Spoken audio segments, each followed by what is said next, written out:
വൈശിഷ്ട്യമെന്ന് എനിക്ക് തോന്നുന്നു. സ്വന്തം അറിവിന് വേണ്ടിയുള്ള ഓട്ടത്തിലിടങ്ങി ജീവിക്കാൻ മറന്ന ഒരു മനുഷ്യനാണത്. അദ്ദേഹം ആരുടെ നിന്ന് പൈസ വാങ്ങി ഫീസ് വാങ്ങിച്ചിട്ട് ഇതുവരെ ഒരു വിദ്യാഭ്യാസ സ്ഥാപനം നടത്തിയ മനുഷ്യനല്ല.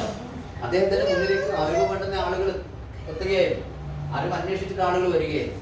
അവർ കൊടുക്കുന്ന വല്ല ഭിക്ഷ പോലെ കൊടുക്കുന്ന സാധനങ്ങൾ അവിടെ വെച്ചിട്ട് പോകുമ്പോൾ അത് അദ്ദേഹത്തിന്റെ ഭാര്യ മുഖാന്തരമോ അല്ലെ കുടുംബാംഗ മുഖാന്തരമോ ഉപയോഗിക്കുന്നല്ലാതെ അദ്ദേഹം അതിനൊന്നും ആഗ്രഹിച്ചിരുന്നില്ല.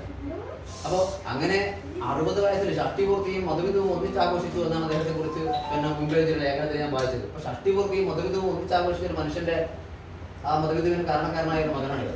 അപ്പൊ അവനെ സംബന്ധിച്ചിടത്തോളം എനിക്ക് തോന്നുന്നത് അത്തരം ഒരു കാലഘട്ടത്തിൽ ജനിച്ചു, അല്ലെ അത്തരത്തിലുള്ള പിതാവിന്റെ കൂടെ പിന്നെ അല്പകാലം മാത്രം ജീവിച്ച ഒരു വ്യക്തിയെ സംബന്ധിച്ചിടത്തോളം അദ്ദേഹത്തിന്റെ വൈശിഷ്ട്യങ്ങളൊന്നും മനസ്സിലാക്കാൻ ഇടയില്ലായിരുന്നു. പക്ഷെ അവൻ അത് മനസ്സിലാക്കി ഒപ്പിയെടുത്തു. ഇത് ഞാൻ മാത്രം അറിയേണ്ടതല്ല, സമൂഹത്തിൽ പങ്കുവെക്കപ്പെടേണ്ടതാണ് അവൻ ബോധ്യമുണ്ടായി.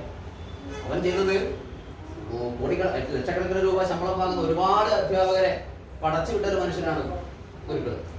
അപ്പൊ അവരുടെ ശിഷ്യത്തെയൊക്കെ പോയി കണ്ട് ഈ സംഗതികളെ ഇതിനെ സംഘടിപ്പിക്കുന്നതിൽ ഒരു കാണിച്ചൊരു എടുക്കുന്നുണ്ടല്ലോ, അത് ആ അച്ഛന്റെ ഏറ്റവും വലിയ സൗഭാഗ്യങ്ങളിൽ ഒന്ന് അതാണെന്നാണ് ഞാൻ വിശ്വസിക്കുന്നത്. ഇത്രയും പിന്നെ എന്താ പറയാ, അച്ഛനെ കാണുന്നിറങ്ങാൻ ശ്രമിച്ച ഒരു മകന്റെ സാന്നിധ്യം ആ ജീവിതത്തിൽ ഉണ്ടായി എന്നുള്ളതാണ് ഏറ്റവും വലിയ വൈശിഷ്ട്യം. കാരണം അദ്ദേഹം ഒരു പിന്നെ അദ്ദേഹത്തിന് വേറെ 2 മക്കളുണ്ടായിരുന്നു. ആ അദ്ദേഹത്തിന്റെ മക്കളല്ല ആ രീതിയിലുള്ള അല്ലെ, അമ്മേന്റെ ആദ്യത്തെ വീഴ്ച. പക്ഷെ അതിനു വേണ്ടി ആയിരുന്നില്ല യഥാർത്ഥത്തിൽ ആ സ്ത്രീയുടെ ജന്മം ഇത്തരത്തിലുള്ള മകന് ജന്മം കൊടുക്കാൻ വേണ്ടിയുള്ളതായിരുന്നു എന്നാണ് ഞാൻ വിശ്വസിക്കുന്നത്.